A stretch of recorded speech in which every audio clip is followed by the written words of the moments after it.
I found a way to structure out each day to where I will focus on a specific task for a given amount of time. And then I know when my time's up, where I need to go and switch to the next thing. And then it just kind of goes into a circle. So I may spend 15, 30 minutes on reading a chapter in one book, and then I may spend 15 to 30 minutes, resourcing or going on PubMed or something like that when it comes down to self-education. Do you think that that's something that somebody would be able to do to mitigate you losing control of like what you're thinking about? Definitely. Those coping mechanisms, like, we're adults now, so that's easy for us. So it's hard. That's why it's hard for kids, because they don't know how to do that. So that goes back to that frame of questioning, is like, they're not going to know to make a schedule. Like, I do that too now because I can't focus. But we were fortunate, I think, how we did it, because we lived in, I think, the perfect generation that we were old enough that we had the old days, but we're young enough that we got some benefits, is that we transferred it through school or sports or music, whatever it was. So that kind of mitigates that. But think about all the kids, like, you probably can see it now, even when we were playing football. We were probably the few that actually had extracurricular. Like, I don't care what it is, ours happened to be football and sports, but that kind of takes away from that, because you can't be out doing nonsense if you're at football practice. You can't be out doing nonsense if you're at debate club.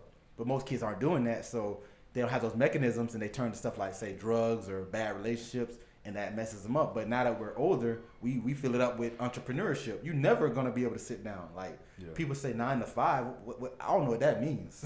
I had one 9 to 5, maybe a real 9 to 5 was teaching. That's about it. I don't think I've ever had one. I don't like the first time I got a paycheck was through American Top Team.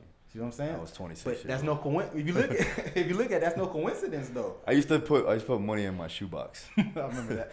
My wife was like, "You're a grown man. You need to get a bank account." But that makes a lot of sense when you say the great minds. Do you know the story of Walt Disney, how he came to be? Or I did hear a little bit about it. Yeah. These are people who, they weren't the most, like, what's the word, like, financially literate. They like you say, putting money in shoebox. Disney got his first studios evicted. We were talking about this with a dude earlier, like, numerous times, like every other week, locked out. Yeah. And people will say that's a waste of money. You're putting all this money in something that ain't taking off. Yeah. Now imagine if he had listened to them. Of course. We wouldn't have Disney World. Yeah. Or you look at like someone like you know the story of the Kellogg's brothers, like cereal. Something is like cereal. Did you know how revolutionary these dudes came up with a way to take it was like wheat that got kind of stale. And they said we could just throw this out. He's like, you know what? Let's just crush it up into little chip or flakes. What was born? Corn flakes.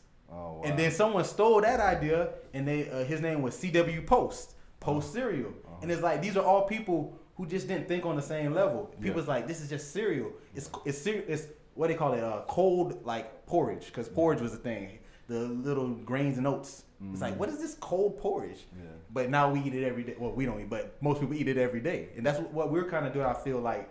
But it's harder, I guess, for us because it's 2020 and people can just go on YouTube and see what you're doing. It's like, oh, I did this too. Yeah. But it's so funny because you do this a lot too. It's like I see like little sticks and things like that you make for all the, like in the gym I made some last night.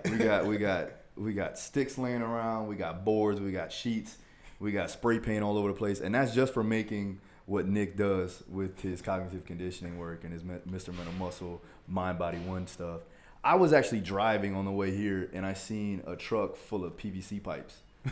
So, like, in my mind, I'm like, damn, those are a lot of rollers that we could use. See what I'm saying? Those are a lot of, like, sticks that we could use for mobility. You don't see it Not as, like, it's just a PVC pipe, you know?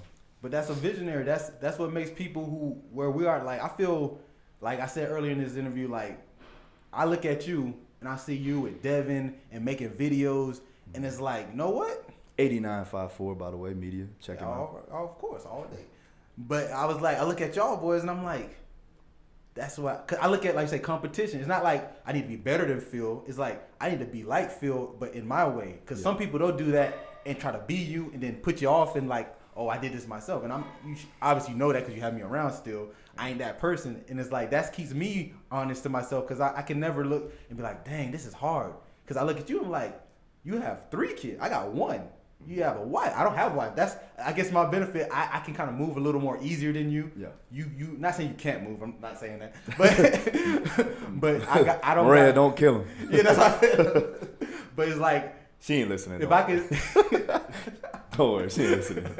but if I could look at you and be like, all right, he ain't doing it. I can't do that either. And that's what I look at. And they say iron sharpens irons and magnets attract. Like, that's what this is. And I don't think we either, and any person in your circle outside of me and my circle outside of you, is similar people. That's why you met people about around you that weren't like your friends are cool with, but you didn't feel like, damn, who the hell is that? Yeah. Because I would never be around a person like that, and vice versa. I've never been around a person you are cool with and be like, who's hell? Because we don't associate with those people, and I think that's what differentiates the great people from like who we're trying to be, like the Fords and the Steve Jobs. Like, you look at any of them, they lost their businesses. Like, Steve Jobs got kicked out of his own company. Apple said, we want you to step down and be a figurehead. He said, nah, I'm gonna leave. Made his new company, put them out of business pretty much. Not out of business, but make them beg for him back. Yeah. And it's kind of like that kind of mindset is like, it's okay then. If he can go through that, we can go through that. Yeah, there's commonalities in successful people, as you can see, like the Henry Fords, Warren Buffett's, things like that. So, like, study these individuals. If you guys are listening, make sure you study these individuals because, again, they leave common clues. And you'll see that very consistently throughout each person that you look up to or that you've read about or that you see on TV.